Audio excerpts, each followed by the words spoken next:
I walked past my bedroom and heard my son whisper to his wife, "Mom can sleep in the garage. This room is perfect for us." They were measuring my walls. I said nothing. The next morning, they came for breakfast and found all their belongings on the lawn, because what they didn't know was, subscribe to the channel, leave your like and comment from which part of the world you are watching, get comfortable and relax. Let's begin. The cup was warm in my hands, the steam carrying the scent of chamomile and lemon.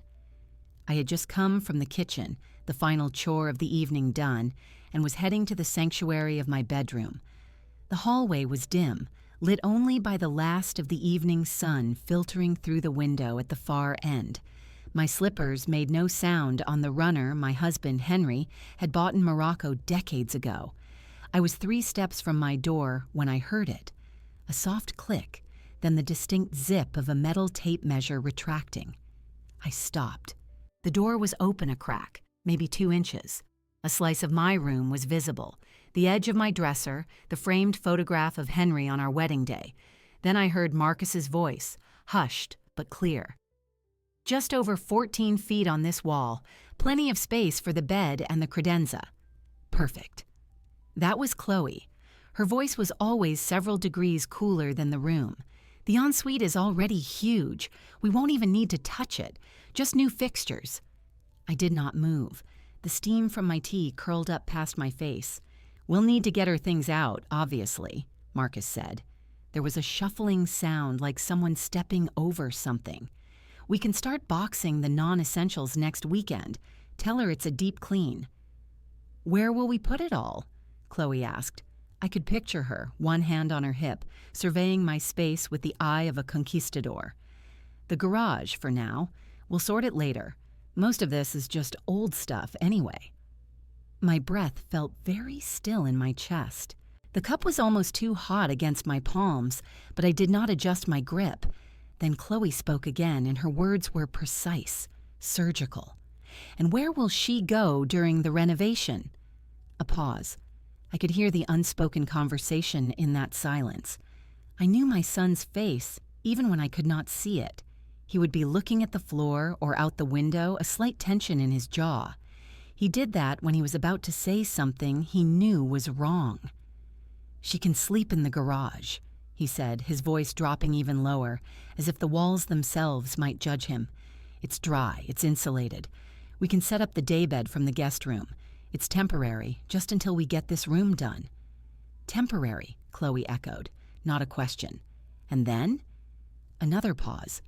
Longer. The floor beneath my feet, the solid oak Henry and I had saved for, seemed to tilt. I put one hand flat against the wall to steady myself. The wallpaper, a faded floral we had chosen together, felt smooth and cool. Then, "We'll see," Marcus said, but his tone was weak. "It's a big space out there. We could finish it properly, put in a proper wall, a small bathroom. It would be like a studio apartment for her." "Much more practical," Chloe said, and I heard the smile in her voice. "This room is perfect for us, Marcus. It gets the morning light. It's the master suite. It's what we deserve." I closed my eyes. The words hung in the air of my hallway, my home. "Mom can sleep in the garage. This room is perfect for us." They were not discussing a hypothetical future. They were measuring. They were planning paint colors and fixtures. They were deciding the fate of my life, of Henry's and my life, between whispers and clicks of a tape measure. I thought of the garage. It was clean. I made sure of that. It held the lawnmower, Henry's old workbench still littered with his tools exactly as he left them, boxes of Christmas decorations, and the daybed. The daybed my grandson was supposed to sleep in when he visited, a grandson who never came because Chloe was focusing on her career. It smelled of cut grass and motor oil and memories packed away. They were inside my room, my private space where Henry had died peacefully 6 years ago, and they were reducing it to square footage for their own use. They were reducing me to a problem to be relocated, my history to old stuff to be boxed. A coldness spread from my core, outward. It was not shock anymore. It It was a solid, heavy understanding. The tea in my cup had stopped steaming. I opened my eyes. I did not push the door open. I did not scream. I did not let the cup fall from my hands. I stood there, and I listened a little longer. They discussed paint, a neutral gray perhaps, and whether to tear out the built-in bookshelves Henry had made for me. Chloe thought they looked dated. Marcus agreed. When I heard them move toward the door, I turned. Silently, I walked back down the hallway into the living room. I sat in my armchair, the one by the window that looks out onto my garden. I placed the cup of cold tea on the side table. I folded my hands in my lap. I heard their footsteps, light and conspiratorial, coming down the hall. They appeared in the doorway to the living room. Marcus looked surprised, then smoothed his expression into a casual smile. "Oh, hey, Mom. I didn't know you were in here." "I just sat down," I said. My voice sounded normal. It was my own voice. "We were just, checking on a squeaky floorboard in your room," Marcus said, shoving his hands in his pockets. The tape measure was a visible bulge in his jacket. "Yes," Chloe added, her smile bright and empty. "We want to make sure everything is safe and sound for you." "That's thoughtful," I said. I looked from one to the other. My son. The boy I read to at this very window. The man I helped through college, whose wedding I paid for, who still brought his laundry over every other week because Chloe said their building's machines were unclean. The woman he married, who accepted my help and my home with a condescending grace, who had never once asked about the history of the house or the stories in its walls.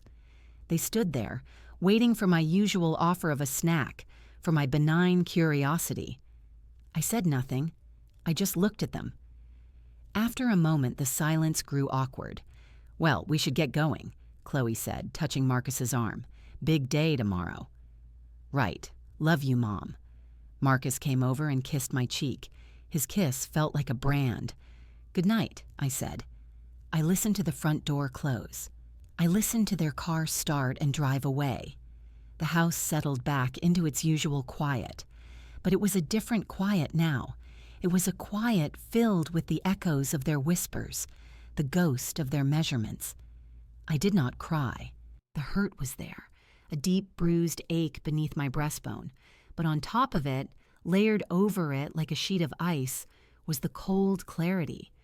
They had shown me who they were.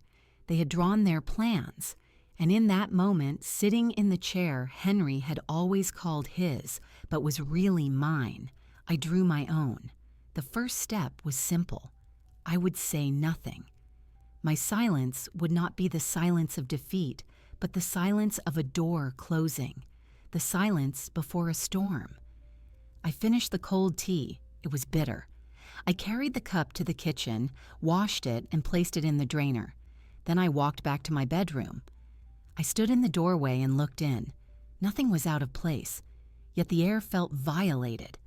I walked to the window and looked out at the garden, now dark. My hands were steady. Tomorrow they would come for Sunday breakfast. They would smile. They would probe. And I would smile back. I would pour the orange juice and pass the platter of bacon. And while I did, I would begin. The morning light was different. It fell across the kitchen counter in the same bright squares, but I saw it now as a measuring tool, illuminating the space they wanted. I moved through my routine with mechanical precision. The bacon was laid on the pan. The dough for the cinnamon rolls, started the night before, was punched down and shaped. I set the table with the good china, the set Henry's mother had given us. It was Sunday. They would come. At 9 o'clock, I heard their car in the driveway. I wiped my hands on my apron and took a slow breath before the smile found its way to my face. It felt like a physical object I had to lift and hold in place. "Mom!" Marcus called as he came in, his voice a little too loud, too hearty. He carried a bakery box. "We brought pastries from that new place downtown." Chloe followed, a vision in a cream-colored sweater and tight jeans. "Eleanor, something smells amazing. You really shouldn't have gone to so much trouble." She air-kissed near my cheek, her perfume a cloud of citrus and sandalwood that clashed with the smell of frying bacon. "No trouble," I said, taking the box. "It's what I do." I turned to put it on the counter, letting the smile drop for a second where they couldn't see. They settled at the table, the picture of a devoted young couple. Marcus poured the orange juice I had set out. Chloe complimented the centerpiece, a simple bowl of hydrangeas from the garden. The performance had begun. We made small talk through the first part of the meal. Marcus discussed his work. Chloe talked about a decorating seminar she'd attended. I passed plates, refilled coffee, and nodded. I watched their eyes. They kept glancing at each other, little silent signals. It was Chloe who began the probing. She took a delicate bite of a cinnamon roll and said, "This house is just so wonderful, Eleanor. So much character. But it must be a lot for you to manage all on your own." "I manage fine," I said, spreading butter on my toast. "The yard is the hardest part, but the Thompson boy mows it." "Still," Marcus chimed in, leaning forward, "it's a big place. 3 bedrooms, 2 living areas. A lot of empty space." "It's not empty," I said. "It's full of my things. Your father's things." A flicker of irritation passed over Chloe's face, quickly smoothed away. "Of course. We just worry about you, all these stairs, and that old furnace in the basement. Dad always said it was temperamental." She'd never called Henry Dad before. The word felt like a theft. I took a sip of coffee. "It works. I have it serviced every fall." "We were thinking," Marcus said, his tone shifting into what he must have believed was a gentle, reasonable one. "Maybe it's time to think about some updates, to make things easier, safer for you, modernize a bit." "Updates," I repeated. "Nothing drastic," Chloe said quickly, her smile sharp. "Just thoughtful changes to improve your quality of life. Maybe start with the main bedroom. It's such a large room, but the layout is a bit old-fashioned. We could reconfigure it for you, create a more efficient sitting area." I looked at her. "Reconfigure it?" "Well, you spend so much time in there," she said. "We want it to be perfect for you, completely tailored to your needs now." The words were syrup, but her eyes were like chips of glass. "And where would I sleep during this reconfiguration?" I asked, my voice flat, curious. Marcus shifted in his chair. "We've got it all figured out, Mom. Don't you worry. We'd take care of everything. There's that perfectly good daybed in the garage. We could move it into the living room here temporarily, or we could even set you up in the garage itself. It's clean, it's dry. It would be like a little adventure." "An adventure," I said. "Just for a little while," he pressed, mistaking my calm for consideration. "Then, if you liked the space, we could talk about making it more permanent, finishing it out properly. It would be cozier, less to clean." I put my fork down. The clink of silverware on the plate was loud in the sudden quiet. They were both watching me, their faces eager, expectant. They had rehearsed this. They were offering me my own exile as a gift. I made my face soften. I let a small, grateful smile touch my lips. "You two are so thoughtful," I said, "always thinking of me." Chloe's shoulders relaxed slightly. Marcus beamed. "We just want what's best for you, Mom." "I know you do," I said.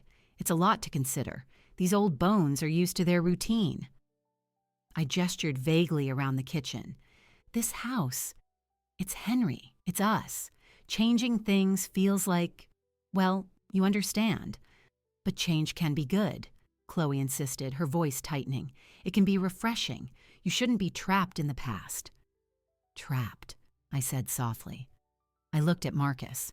"Do you think I'm trapped, Marcus?" He looked uncomfortable. "No, Mom, of course not. Chloe just means it's a big house for one person. We want to help you simplify." I nodded slowly, as if absorbing his wisdom. "I'll think about it. I promise. It's very generous of you to plan so carefully for my comfort." The tension bled out of them. They had planted the seed. They thought it had taken root. The rest of the breakfast was filled with lighter talk.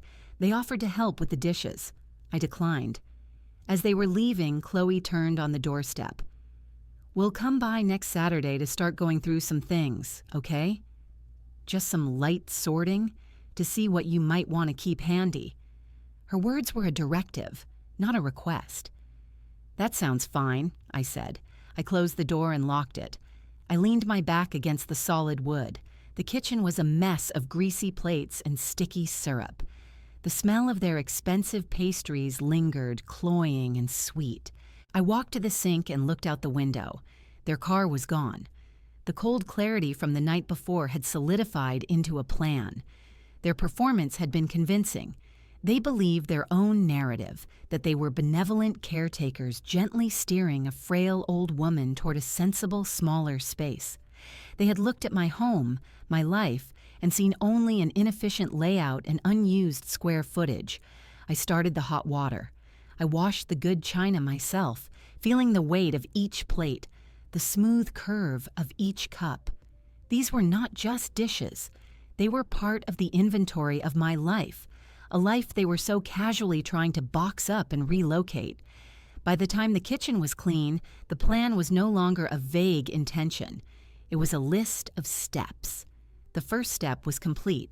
I had confirmed their intentions in the clear light of day. I had seen the eager greed behind their careful smiles. The second step would begin tomorrow.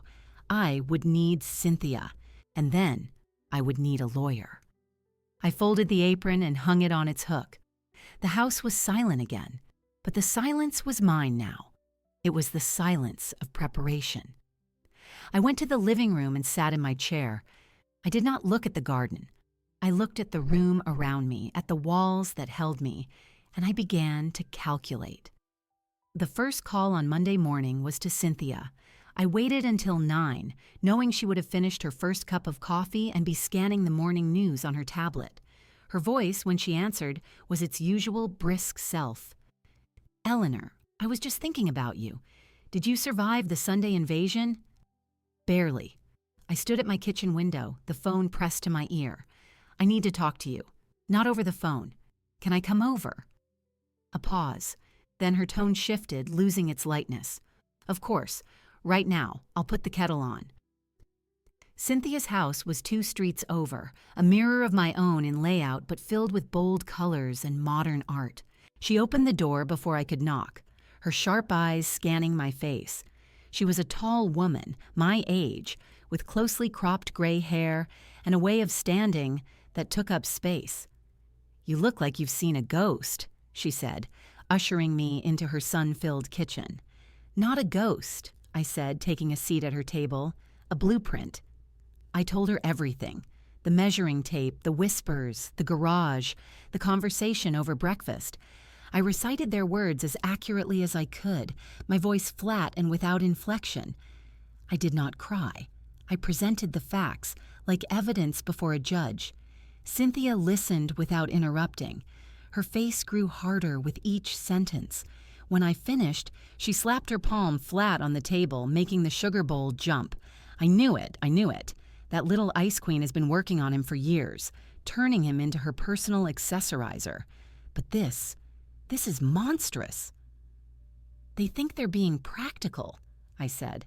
"They're being vultures," she snapped, "waiting for the last breath. Except you're not even close to dying and they're trying to shove you into a storage unit."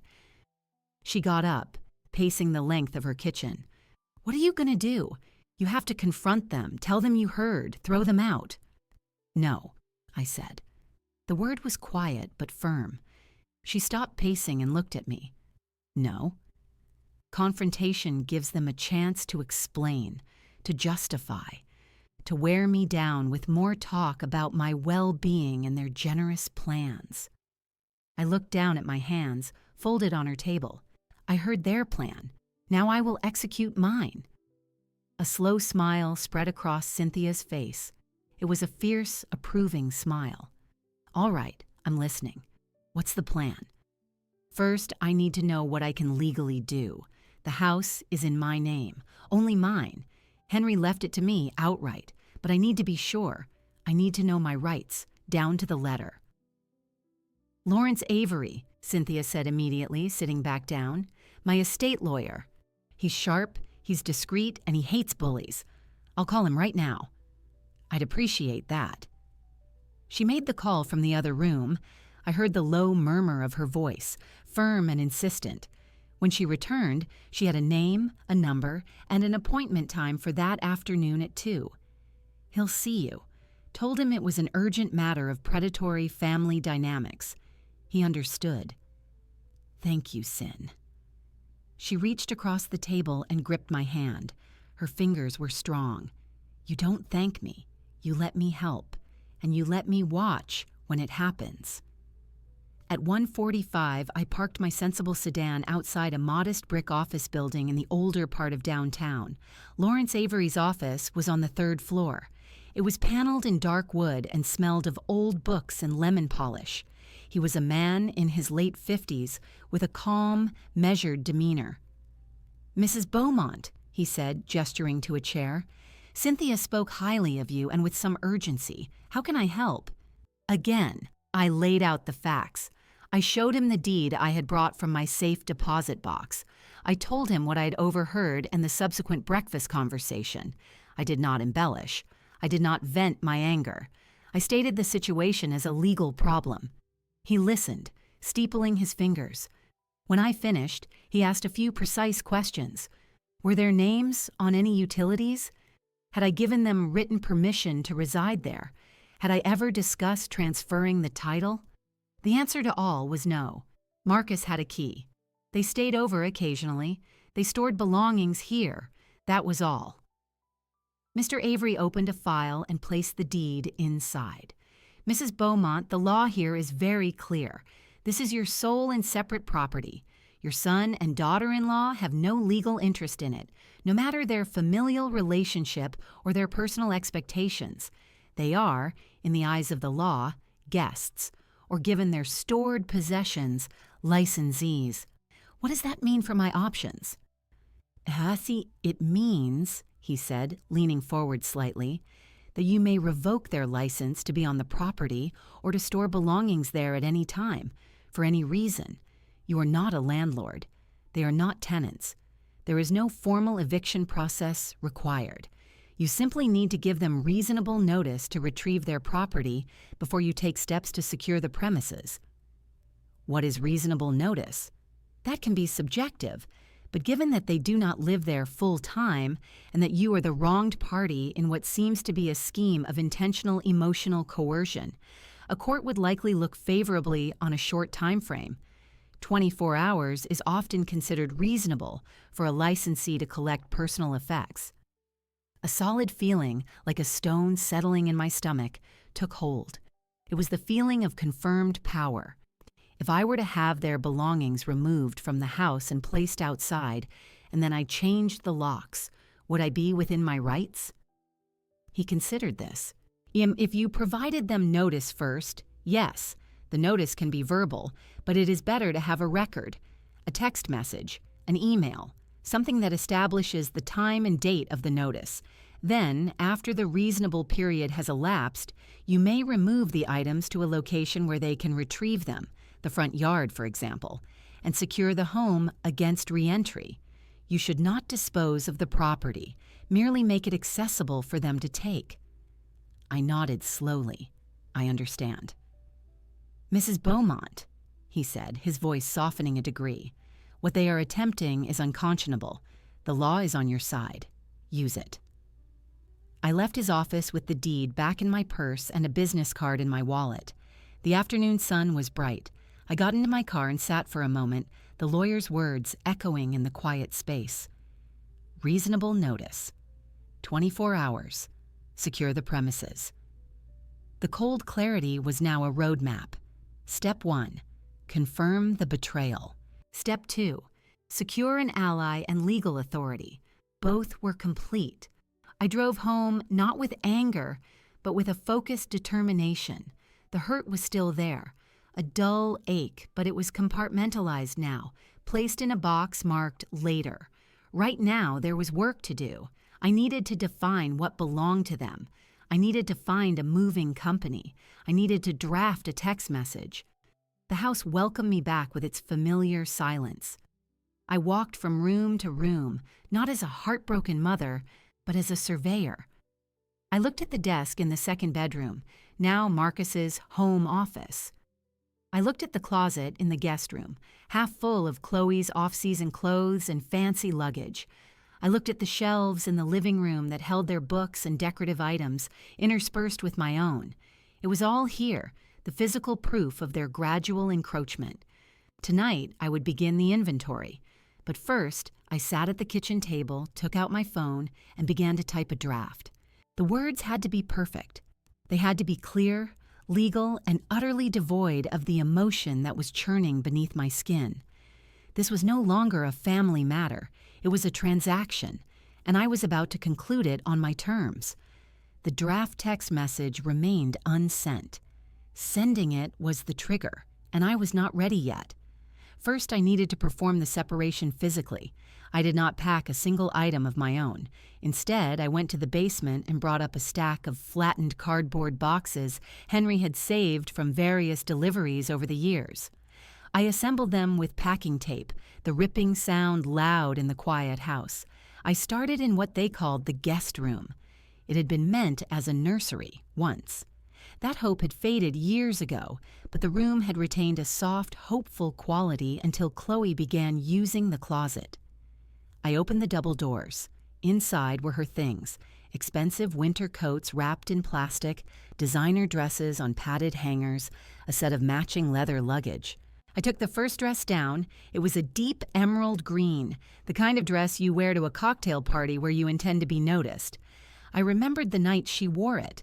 It was their 3rd anniversary. Marcus had brought her here for a photograph before they went to some downtown restaurant. She had twirled in my living room, the fabric swishing, while Marcus looked on with adoration. I had taken the picture. That night, after they left, Henry had put his arm around me and said, "She'll never love that boy as much as he loves her." He was right, of course. He usually was. I folded the dress, not with care, but with efficiency, and placed it in a box. I labeled the box in black marker, Chloe Closet. Next were the coats, a cashmere blend, a wool trench, gifts from Marcus, I presumed. Each represented a piece of my son's income, of the financial stability I had helped him achieve, now hanging in my house as a placeholder for a future that required my absence. Into the box they went. The luggage was next, a 3-piece set. I recalled Marcus asking me for a loan to buy it for Chloe's birthday 2 years ago. "She deserves the best, Mom," he had said. I had given him the money. He had never paid it back.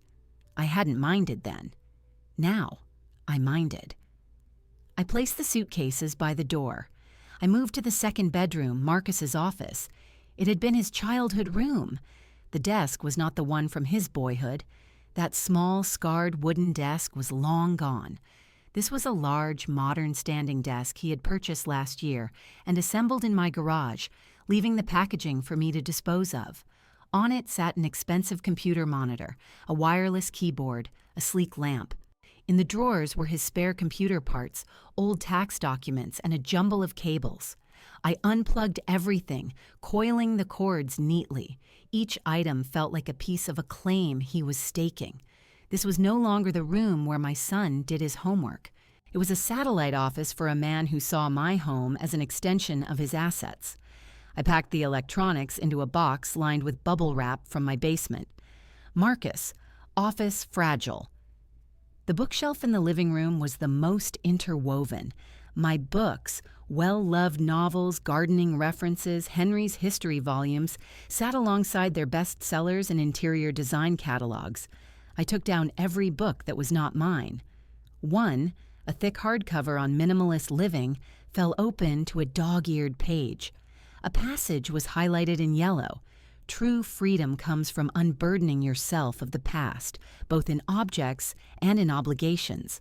Chloe's handwriting in the margin. So true. I closed the book and put it in the box. MISCBOOKS.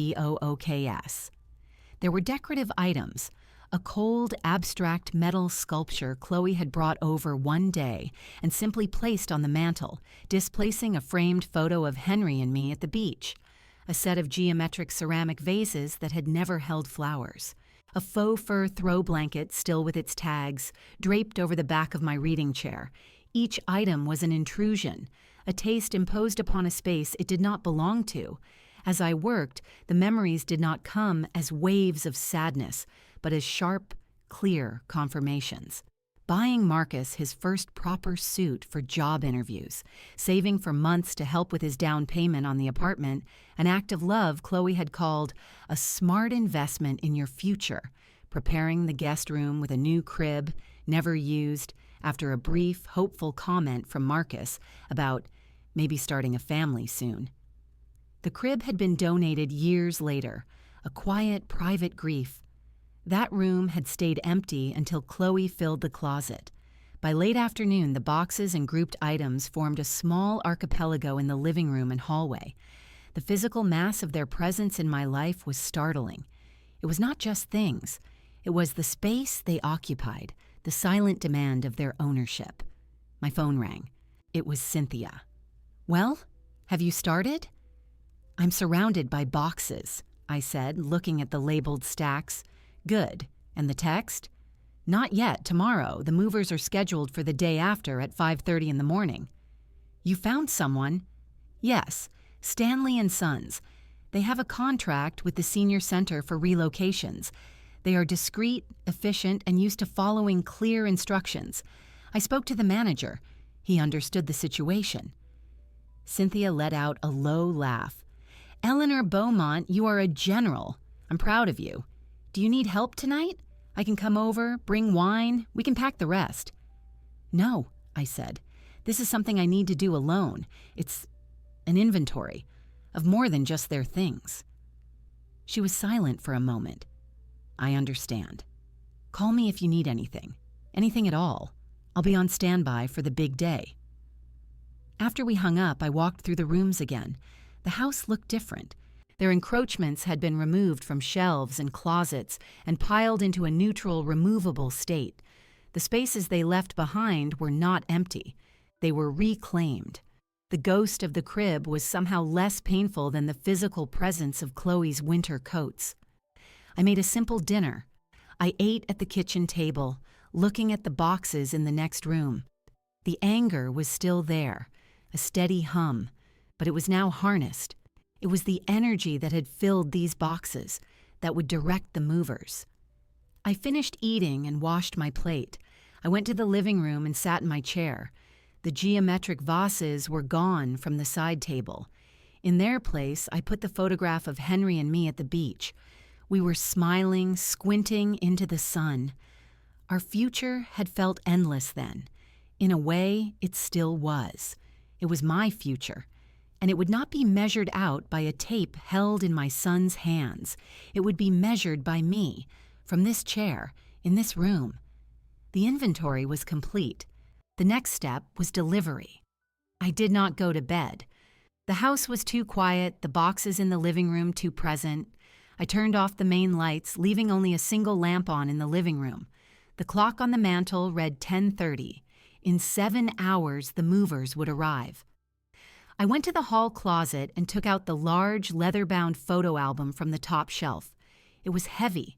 I carried it to the sofa, sat beside the tower of boxes, and opened it on my lap. The first page held our wedding photo. Henry, so young and serious in his suit, his hand firmly in mine. My own face filled with a hope that had never truly faded, even after he was gone. We had bought this house a year later. It was a stretch then, a financial gamble that kept us eating beans and rice for months. But it was ours. I turned the pages. Marcus as a baby in the backyard, laughing in a plastic wading pool. Marcus on his first day of school, holding my hand tightly at the bus stop. Henry teaching him to ride a bike right there on the driveway, his hands steady on the seat until he let go. The photos were a map of our life within these walls, on this land. There was a picture of Henry in what was now Marcus's office, then just a spare room. He was at a drafting table designing a backyard deck he would build that summer. His concentration was absolute. He looked up at the camera, at me, and his expression softened into a smile that still made my heart ache. This was his space, too. His dreams had taken shape in this room. I turned to a later section, Marcus's college graduation. He stood between us, his smile wide, his future a blank page. We were so proud. We had paid his tuition, sacrificing vacations, driving old cars, so he could start without debt. The caption below, in my handwriting, read, "Our greatest achievement." The final pages were thinner. Photos of just Henry and me after Marcus moved out. Trips we took, quiet anniversaries at home. Then the last pictures of Henry, thinner but still smiling in his garden chair. He had looked at this house, at me, and said, "It's all yours now, Ellie. Keep it safe. It's your freedom." I closed the album. The quiet in the house was no longer empty. It was filled with these echoes. They were my witnesses. This was not just a house. It was the museum of a life lived with intention and love. It was my freedom, exactly as Henry had said. A cold sliver of doubt tried to wedge itself in. He is your son, your only child. Is this the end? I looked at the boxes labeled with his name. He had made his choice. He had chosen Chloe's whispered plans over a lifetime of my support. He had measured my bedroom for his own use. The doubt evaporated, burned away by the clear, harsh light of that memory. I stood up and placed the album back on the shelf, not in the closet, but in plain view. Then I picked up my phone. The drafted text message was still there. I read it one final time. Marcus, Chloe. This is to provide formal notice that your license to store personal property at my home at address is revoked. You have 24 hours from the timestamp of this message to remove all your belongings.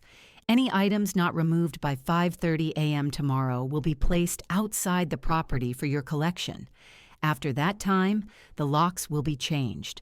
Do not attempt to enter the premises without my express permission. Eleanor. It was clear. It was legal. It was a guillotine blade. I pressed send. The time was 11:17 p.m.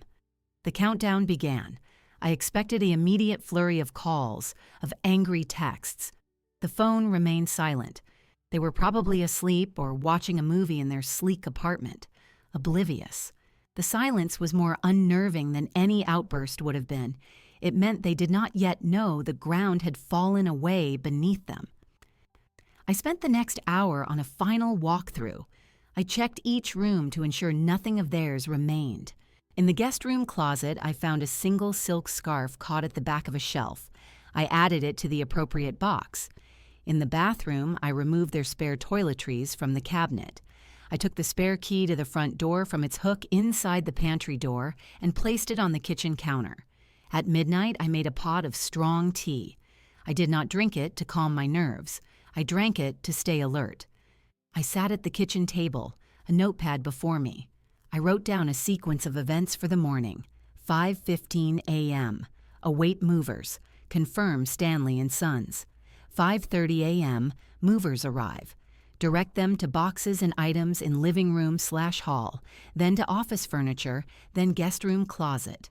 Supervise placement on front lawn, neatly, away from sprinklers. Ensure all items removed from garage, their things only. 6 a.m. Approx. Movers depart. 6:15 a.m. Locksmith scheduled arrival. 7 a.m. Expected arrival of Marcus Chloe for breakfast. The notepad held my plan, a series of actions that felt both surreal and utterly logical. This was a transaction of severance. The phone vibrated on the table at 12:45. A text, not from Marcus, from Chloe. Eleanor, what is this? Is this some kind of joke? We need to talk. Call us immediately. I did not reply. I put the phone face down. The first ripple had reached them. Soon it would be a wave. The hours passed slowly. I did not try to sleep. I watched the clock. I listened to the house settle. At 3 a.m., I went to the front window and looked out at the dark, silent street. The lawn was a blank canvas. In a few hours, it would hold the entire material representation of their presumption. I thought of Henry again. Not the sick Henry, but the strong one, the builder. He would not have hesitated. He would have protected what was ours, what was mine. He would have been standing right beside me, his arms crossed, a silent, imposing sentinel. By 4:30, a faint gray light began to outline the trees. The birds started their first calls. My tea was long cold. I washed the cup and put it away. I dressed in comfortable slacks and a warm sweater. I brushed my hair and applied a minimal amount of lipstick. It was not for them. It was for me. I needed to look exactly like who I was, the lady of the house, in command. At 5:10, I turned on the porch light. I unlocked the front door and left it slightly ajar. I stood in the doorway, the cool dawn air biting at my cheeks. I listened. At 5:25, I saw the headlights of a large truck turn slowly onto my street. It moved quietly, its engine a low rumble. It was a plain white truck with Stanley and Sons in simple blue lettering on the door. It pulled into my driveway. 2 men got out. They were dressed in dark uniforms. The older one, who had a kind, weathered face, tipped his cap to me. "Mrs. Beaumont?" "Yes." "We're here for the exterior relocation job. Everything is inside," I said, my voice steady. "Please follow me." I turned and led them into my home. The night watch was over. The execution had begun. The 2 movers stood in my foyer, their presence large and practical in the quiet house. The older one, who had introduced himself as Joe, looked at the stacks of boxes and the items grouped by the door. He gave a small, understanding nod. "Right then. We'll start with the loose boxes, then the furniture. The desk and chair in the second bedroom on the left are to go," I said, my voice calm. "And all contents of the closet in the first bedroom on the right. Only those rooms. Everything else stays." "Understood, ma'am." They worked with a quiet, efficient rhythm. Joe and the younger man, Sam, hefted the first boxes. I held the door open as they carried them out. They placed them on the lawn, near the sidewalk, but on my property, as I had instructed. The sky was lightening from charcoal to a cool, pale gray. The air smelled of damp grass and dawn. I watched them make trip after trip. The boxes formed a neat, rectangular block on the lawn. Chloe, closet. Marcus, office, fragile. The labels faced the house, a silent indictment. They brought out the suitcases, setting them upright beside the boxes. They carried out the abstract metal sculpture, the geometric vases, the faux fur throw. Each object looked absurd and out of place on the dewy grass. A ceramic vase caught the first weak ray of sunlight. Next, they went into Marcus's office. I heard the soft grunt of effort, the careful shuffling as they disassembled the standing desk. They brought out the pieces first, then the heavy desktop. They placed it on the grass near the boxes, then the office chair, a sleek ergonomic model that had cost more than my first refrigerator. It looked like a stranded insect on the lawn. The final phase was the guest room closet. They emerged with arms full of garments on hangers, the plastic shrouds rustling. They had brought a portable garment rack. They assembled it on the lawn and hung the dresses, the coats, the blouses. The emerald green dress swayed gently in the faint morning breeze. It was a bizarre, silent fashion show on my front grass. Joe approached me, wiping his hands on his trousers. "That's the last of it from inside, Mrs. Beaumont. You mentioned the garage?" "Yes. Follow me." I led them through the side door into the garage. Henry's workbench, his tools, our gardening supplies, all of that stayed. I pointed to a stack of sealed plastic containers and a few cardboard boxes in the far corner. Only those. They contain their old textbooks, some kitchenware they left here, and other miscellaneous items. They made quick work of it. The plastic bins joined the growing assemblage on the lawn. The final item they brought out was the new expensive area rug Marcus and Chloe had purchased as a gift for my bedroom just last month. It was still rolled up in its plastic wrapping. They had brought it over, placed it in my room, and said, "See how it brightens up the space?" It was a test, a placeholder. I had thanked them and left it there. Now Joe and Sam carried the heavy roll out and laid it horizontally at the front of the collection, like a weird carpeted welcome mat. It was done. The front lawn was transformed. In the cool, clean light of early morning, it looked like the world's most surreal yard sale. A complete life's worth of encroachment, neatly displayed for the neighborhood to see. Joe presented me with a clipboard to sign. The work order read, "Exterior relocation of licensee property." I signed my name with a steady hand. "Thank you for your discretion," I said.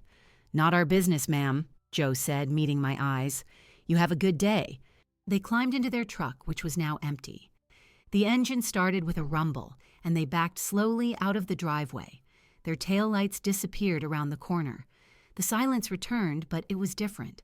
It was the silence after a storm has passed. I stood on the porch, my arms wrapped around myself against the chill. I surveyed my handiwork.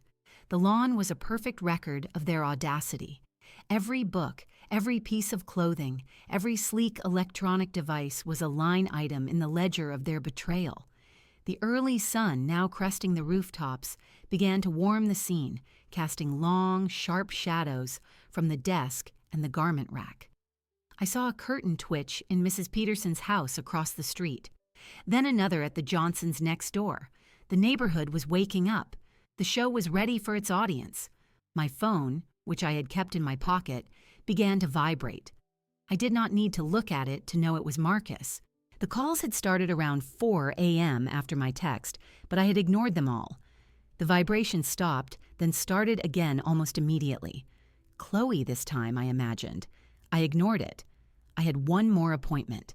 At 6:15 precisely, a small van with a magnetic sign that read, "A One Locksmith," pulled up behind where the moving truck had been. A cheerful, middle-aged woman got out, a heavy toolbox in her hand. "Eleanor Beaumont," she called. "Yes, right here." She came up the walk, her eyes flicking over the lawn display with professional neutrality. "Changing out the locks today?" "All exterior doors, front, back, and side garage entry." "You got it." She set to work at the front door. I watched as she removed the old deadbolt and handle with quick, practiced movements. The old hardware, which Henry had installed, was placed in a small cardboard box she had brought. The new lock set was sturdy, brushed nickel. She drilled, she screwed, she tested. The metallic snick of the new deadbolt engaging was a profoundly satisfying sound. She moved to the back door, then to the garage side door. Within 45 minutes, it was done. She handed me 6 new keys, all on a simple ring. "All set. Those old ones won't work anymore." I paid her, and she left. I stood in my foyer holding the cool, new keys. I walked to the kitchen counter and picked up the old spare key. I dropped it into the box with the old hardware. It was now a relic. I looked at the clock. It was 7:05. They would be here any moment, expecting Sunday breakfast, expecting to find me compliant, perhaps a little upset about their ignored texts, ready to be soothed and manipulated. I made a fresh pot of coffee not for them, but for myself. I poured a cup, added a splash of milk, and carried it to the living room. I did not sit. I stood by the front window, the lace curtain pulled slightly aside, and waited. At 7:12, their sedan turned onto the street. I saw it slow abruptly, then jerk to a stop at the curb behind the locksmith's van. For a long moment, nothing happened. Then the driver's side door opened and Marcus got out. He was dressed in casual Saturday clothes, but he was barefoot. He had thrown on shoes without socks in his haste. He stood on the sidewalk, staring at the lawn, at his entire material life spread out under the morning sun. His mouth was open. The passenger door opened. Chloe emerged. She wore silk pajama pants and a coat thrown over them, her hair in a messy bun. Her hand flew to her mouth, then her head snapped toward the house, toward the window where I stood. The execution was complete. The revelation was beginning. For a long moment, they simply stared. Marcus took a few stumbling steps onto the grass, his bare feet leaving dark prints on the dew-silvered lawn. He reached out and touched the edge of his desk, as if to confirm it was real. Chloe remained rigid by the car, her face a mask of incredulous fury. Then her eyes locked onto mine through the window. She said something sharp to Marcus, and they both stormed up the walkway. I set my coffee cup down on the table by the window. I smoothed my sweater.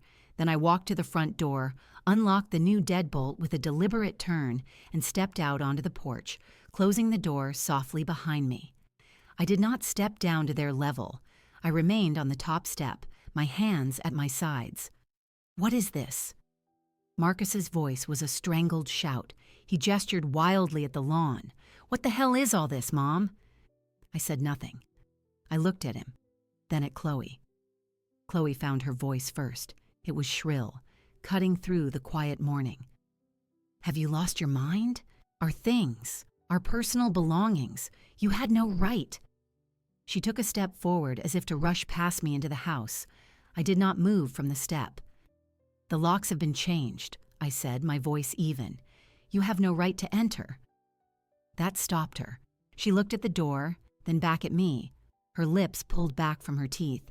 "You unbelievable witch! After everything we've done for you!" Marcus was shaking his head, his confusion giving way to anger.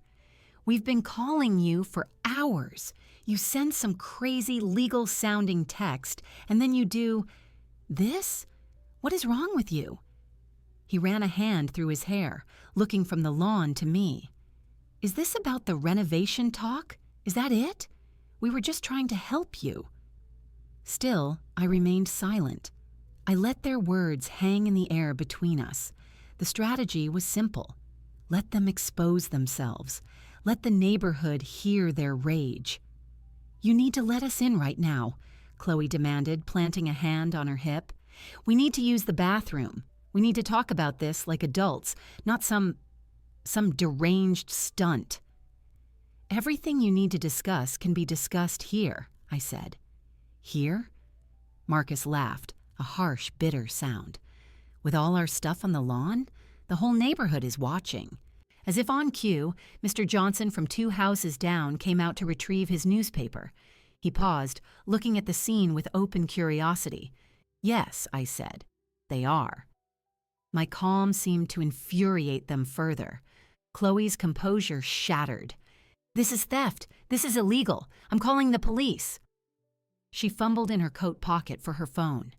"You are welcome to call them," I said. "I have already consulted my lawyer. The items were removed after 24 hours' notice, which is legally reasonable for licensee property.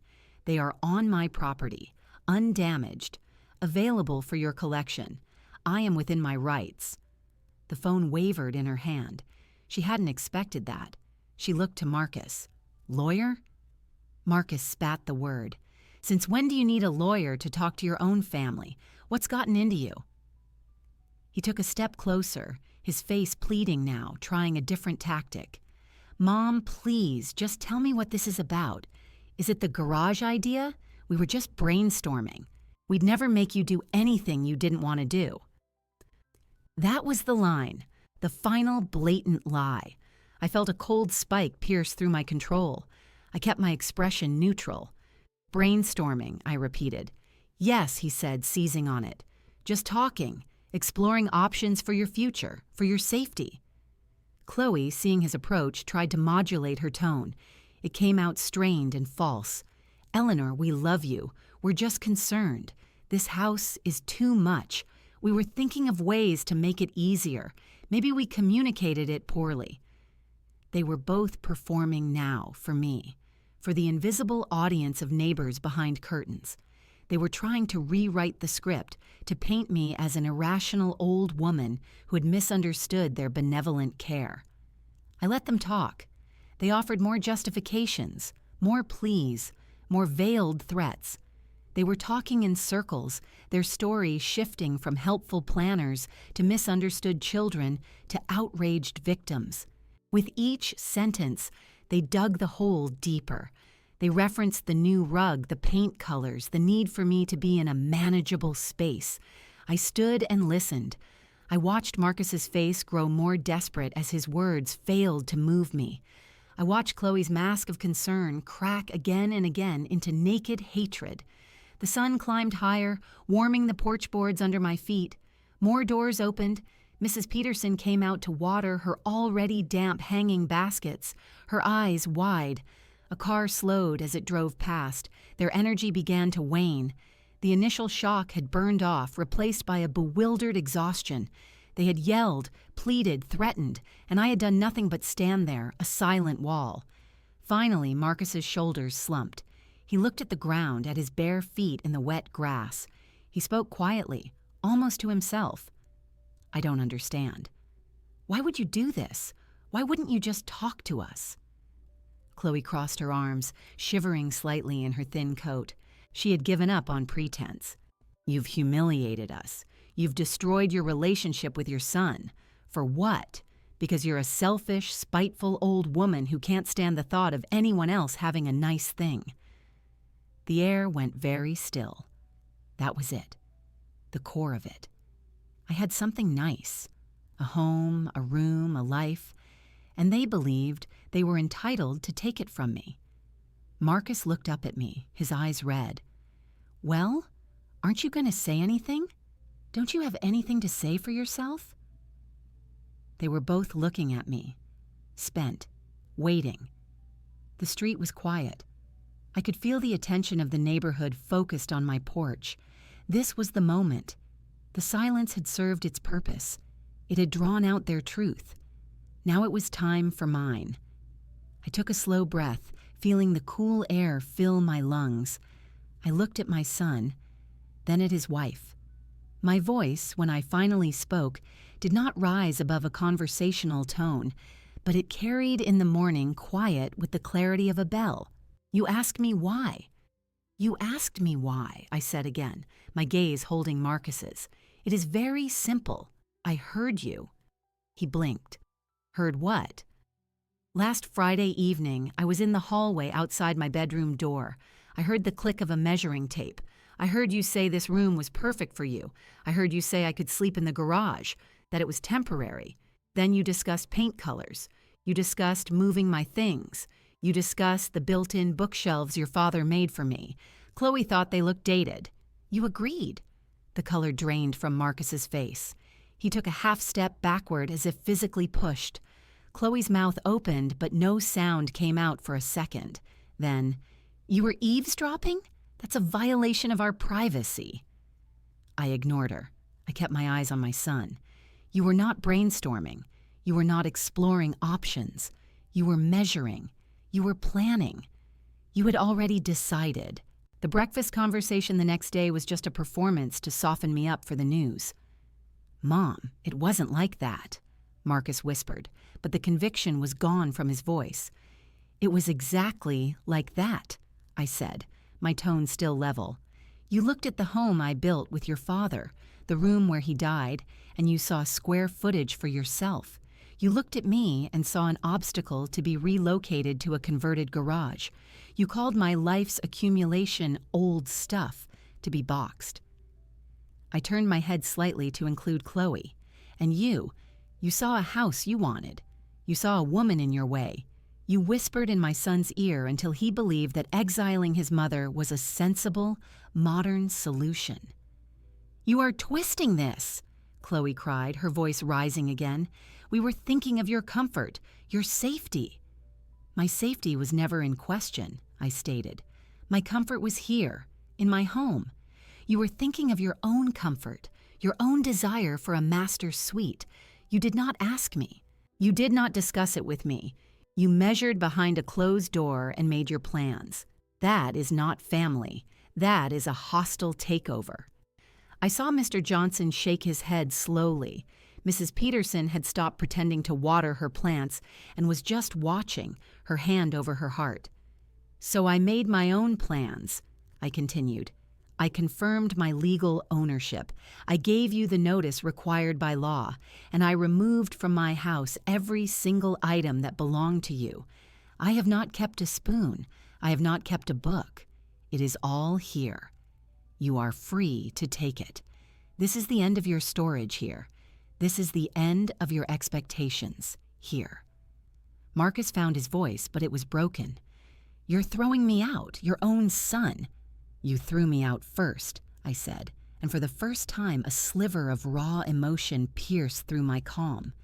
You just assumed I would go quietly into that garage. You assumed this house was already yours in spirit, if not on paper. You assumed my love for you was a lever you could use to move me out of my own life. You were mistaken. We're family, he shouted, a desperate last-ditch appeal. Families do not do this, I said, gesturing to the lawn. Families do not plot behind closed doors. Families do not offer a garage as a future. What you were offering was not a family solution. It was an eviction notice with a smile. I have simply made it official. Chloe grabbed Marcus's arm. Marcus, don't listen to her. She's trying to make us look like monsters. She's clearly unstable. We need to get our things and go. We'll deal with this through a lawyer. You are welcome to try, I said. My lawyer, Mr. Avery, has all the documentation. The deed is in my name alone. You are licensees, not tenants. The law is clear, and now, so am I. At that moment, Cynthia appeared at the property line, standing on the sidewalk. She didn't say a word. She simply crossed her arms and nodded once at me, a soldier acknowledging her commander. Her presence was a tangible reinforcement. Marcus followed my gaze and saw her. He saw the neighbors. He saw the full scope of his public shaming. The anger left his face, replaced by a dawning, horrified comprehension. His shoulders hunched. He looked at the ground. Chloe, however, was not defeated. Humiliation curdled into pure, undiluted spite. She pointed a finger at me. You will die alone in that house.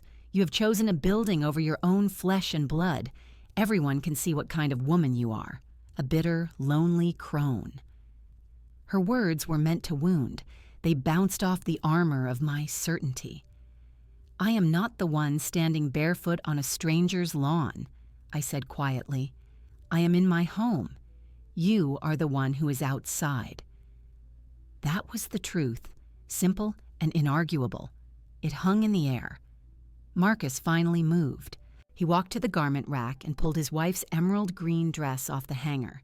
He wadded it into a bundle. Come on, Chloe, he said, his voice thick. Let's just get our things and go. Go where? She hissed. We need a truck. This is insane. We'll call someone, he muttered, not looking at her, not looking at me. He walked to their car, opened the trunk, and threw the dress inside. It was an act of surrender. I watched them for a moment longer. Then I turned, inserted my new key into the lock, and opened my front door. I paused on the threshold and looked back one final time. You have until sunset to remove your property from my lawn. After that, I will consider it abandoned and will dispose of it accordingly. I stepped inside my house and closed the door. The solid thud of it closing was the period at the end of my sentence. Through the window, I saw Marcus slowly, mechanically, begin to carry boxes to the car. Chloe stood screaming into her phone, presumably at a rental company. The audience of neighbors, having heard the full story, began to disperse, casting looks of pity at Marcus and looks of disgust at Chloe. My speech was over. The reckoning was complete. Now came the practical, permanent closure. I did not watch them for long. From the living room window, I saw Marcus loading boxes into their sedan's trunk and back seat with a slow, defeated rhythm. Chloe was still on the phone, her free hand chopping the air. A rental truck arrived an hour later, and two young men in matching T-shirts began the heavier work of loading the desk, the chair, the garment rack. The scene lost its dramatic power and became simply a moving job, awkward and public. I drew the curtain and walked away. The house was different. The absence of their things was a physical relief, like a deep breath after being constricted. The silence was my own. I made a fresh pot of tea and took the cup to the kitchen table. I pulled out my phone and my address book. My first call was to Lawrence Avery. He answered on the second ring. Mrs. Beaumont, Cynthia informed me there were developments this morning. The developments have concluded, I said. Their property has been removed. The locks are changed. I have one more matter to settle. Your will? Yes, the existing one leaves the house and the majority of my estate to Marcus, with a small bequest to Cynthia. I want to revoke that entirely. I can prepare a new document for you. What are your wishes? I had thought about this. The idea had formed in the cold hours of the night watch.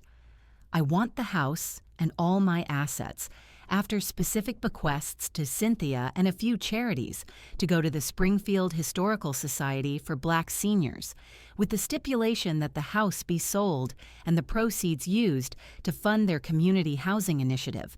It was an organization Henry and I had supported for years. They helped maintain dignity and independence. It felt right. Mr. Avery was silent for a moment. That is a significant change. You are certain? I am certain. The Historical Society understands the value of a home as a legacy. My son does not. I will draft it today. Can you come in tomorrow to sign? I can. We ended the call. I sat with my tea, the steam warming my face. The final legal thread was being cut. The doorbell rang. It was Cynthia, holding a bakery bag. I let her in. She hugged me tightly, then held me at arm's length, her eyes searching my face. I heard every word from the sidewalk. You were magnificent. Absolute steel. She looked around. The place feels bigger. It is, I said. We sat at the table. She pulled out 2 still warm scones. Fuel. You must be exhausted. I am, I admitted, and it was true. A deep bone-level fatigue was setting in, but it was clean, like the fatigue after hard, honest work. What now? She asked, spreading jam on her scone. Now, I make it permanent. I'm seeing Avery tomorrow to change my will. Everything goes to the Historical Society Housing Fund. Cynthia's eyebrows shot up. Then she nodded slowly. Good, that's perfect. It turns the house into a legacy for a community, not a spoil for a traitor.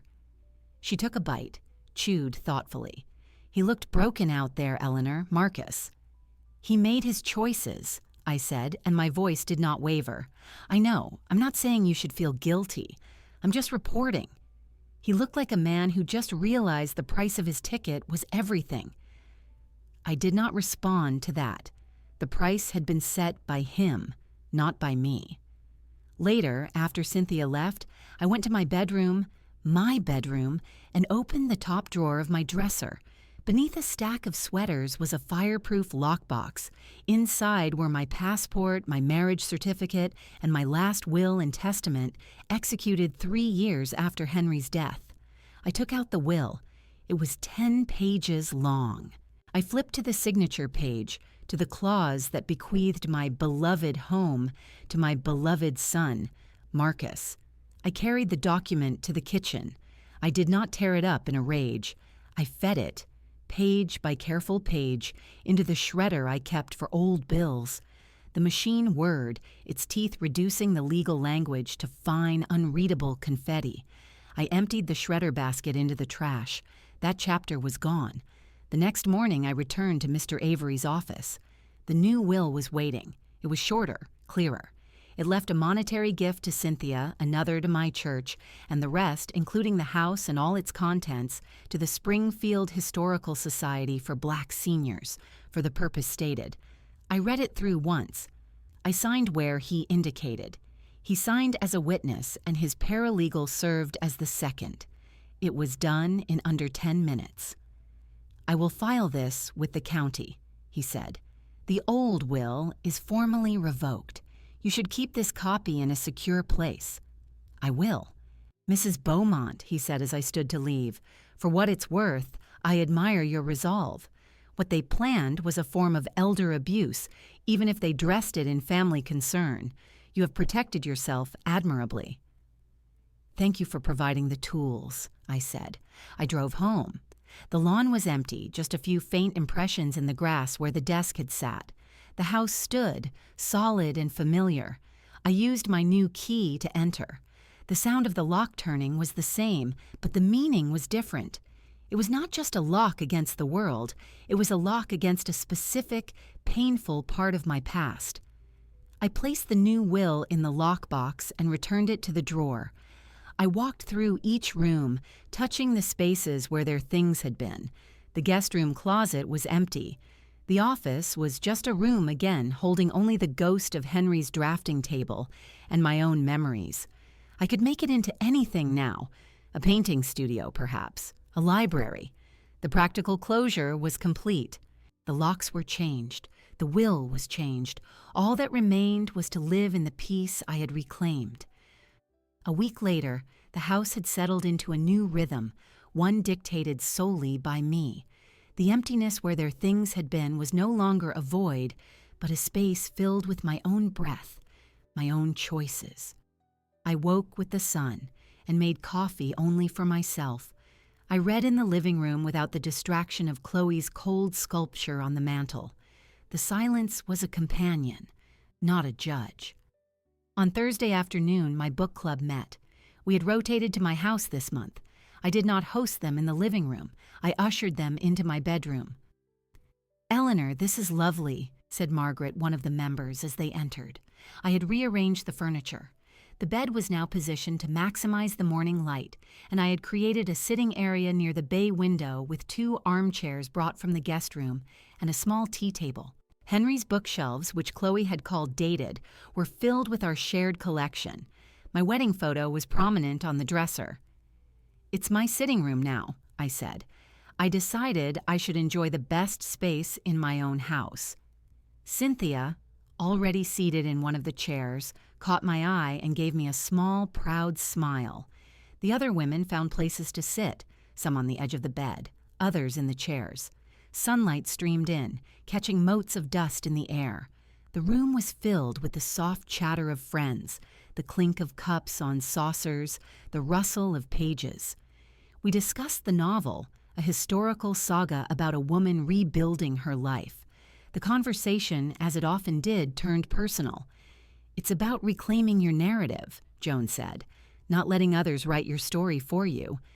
I nodded, pouring more tea. "It is, and sometimes reclaiming it requires decisive action." No one asked about Marcus. The neighborhood gossip had done its work, and Cynthia had likely given them an edited but emphatic version.